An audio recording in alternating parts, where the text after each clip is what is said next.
Hi guys, good morning from Durgapur. এখন আমরা নতুন একটা রাইডে বেরিয়ে গেছি। তো ফাইনালি আমরা এসে পৌঁছেছি সিনারেঙ্গুলের সামনে।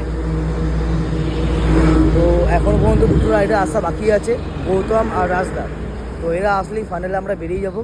তো আমরা এখন এনএচের উপরে রাইড রয়েছি, এইসব বাইকের লাইন আপ। তো কী কী বাইক আছে আমি নিশ্চয়ই দেখাবো তোমাদেরকে। তো আজকের রাইড আপ ডাউন হতে চলেছে 400 কিলোমিটার আই থিঙ্ক অ্যাপ্রক্স। তো টাইম ছিল 6টা, তো এখন 6:15 হয়ে গেছে। এখনও পর্যন্ত দুটো রাইডে আমাদের এসে পৌঁছায়নি। তো দেখা যাক কখন এসে পৌঁছায়, আমরা কখন রাইডটা শুরু করতে পারি। এরপরে একটু যাব, চা একটু বিস্কুট খেয়ে দাঁড়াবো, তারপরে আমরা আবার রাইড কন্টিনিউ করব। তো আমার ফার্স্ট হোয়াইট বিস্ট দাঁড়িয়ে রয়েছেন দাদা 160 এক্সট্রিম,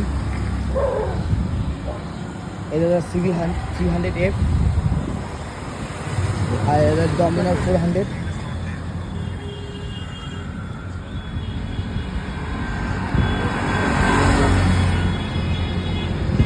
আমাদের লাইন আপ মোটামুটি রেডি হয়েই আছে, দুজন আসলে কমপ্লিট হয়ে যাবে। তো চলো ফাইনালি আমাদের রাইড কন্ট্রোল করার আগে তোমাদের সাথে শেয়ার করবো, আর আদার্স যে আমাদের স্টোরি দেবো সেটা আপডেট দেখো। চলো টাটা, আর পরে আপডেট দিচ্ছি আবার।